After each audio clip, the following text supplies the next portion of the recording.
وقاص story channel کے ناظرین السلام علیکم۔ حضرت سیدنا ابو بردہ رحمۃ اللہ علیہ فرماتے ہیں، جب حضرت سیدنا ابو موسیٰ رحمۃ اللہ علیہ کی وفات کا وقت قریب آیا تو آپ رحمۃ اللہ علیہ نے اپنے تمام بیٹوں کو اپنے پاس بلا کر فرمایا، میں تمہیں صاحب الرغائف کا قصہ سناتا ہوں، اسے ہمیشہ یاد رکھنا۔ پھر فرمایا، ایک عابد شخص اپنی جھونپڑی میں لوگوں سے الگ تھلگ عبادت کیا کرتا تھا۔ وہ 70 سال تک اسی جھونپڑی میں رہا۔ اس عرصہ میں کبھی بھی اس نے عبادت کو ترک نہ کیا اور نہ ہی کبھی اپنی جھونپڑی سے باہر آیا۔ پھر ایک دن وہ جھونپڑی سے باہر آیا تو اس سے شیطان نے ایک عورت کے فتنے میں مبتلا کر دیا اور وہ 7 دن یا 7 راتیں اسی عورت کے ساتھ رہا۔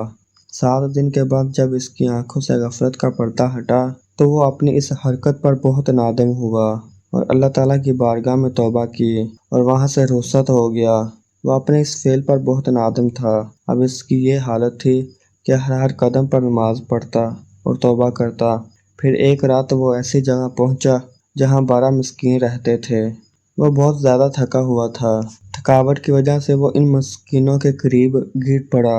ایک راہب روزانہ 12 مسکینوں کو ایک ایک روٹی دیتا تھا۔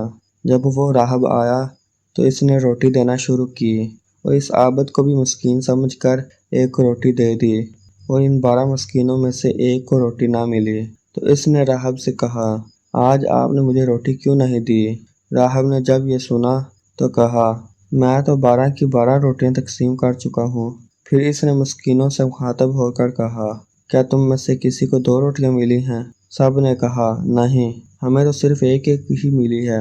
یہ سن کر راہب نے اس شخص سے کہا، شاید تم 2 روٹیاں لینا چاہتے ہو، جاؤ، آج کے بعد تمہیں روٹی نہیں ملے گی۔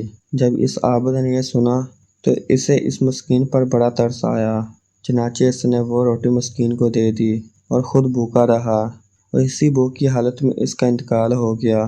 جب اس کی 70 سالہ عبادت اور غفلت میں گزری ہوئی 7 راتوں کا وزن کیا گیا تو اللہ تعالیٰ کی نافرمانی میں گزاری ہوئی راتیں اس کی 70 سالہ عبادت پر غالب آ گئیں۔ پھر جب ان 7 راتوں کا موازنہ اس روٹی سے کیا گیا جو اس نے مسکین کو دی تھی تو وہ روٹی ان راتوں پر غالب آ گئی اور اس کی مغفرت کر دی گئی۔ حضرت سیدنا ابن مسعود رضی اللہ تعالیٰ عنہ سے یہی حکایت اس طرح مروی ہے، ایک عابد نے 70 سال تک اللہ عز و جل کی عبادت کی، پھر اس نے ایک فاحشہ عورت سے گناہ کیا تو اللہ عز و جل نے اس کے تمام اعمال ضائع کر دیے۔ پھر جب اسے اپنے گناہ کا احساس ہوا تو وہ تائب ہو گیا۔ کچھ دنوں کے بعد اسے ایسی بیماری لاحق ہوئی کہ وہ چلنے پھرنے سے معذور ہو گیا۔ ایک دن اس نے دیکھا کہ ایک شخص روٹیاں تقسیم کر رہا ہے۔ کرتے پڑھتے یہ بھی وہاں پہنچا اور اس نے بھی ایک روٹی حاصل کر لی۔ ابھی اس نے روٹی کھانا شروع بھی نہ کی تھی کہ اسے ایک مسکین نظر آیا، چنانچہ اس نے وہ روٹی مسکین کو دے دی اور خود بھوکا ہی رہا۔ اللہ عز و جل کی بارگاہ میں اس کا یہ عمل ایسا مقبول ہوا کہ اس کی مغفرت کر دی گئی اور اسے 70 سالہ عبادت کا ثواب بھی لوٹا دیا گیا۔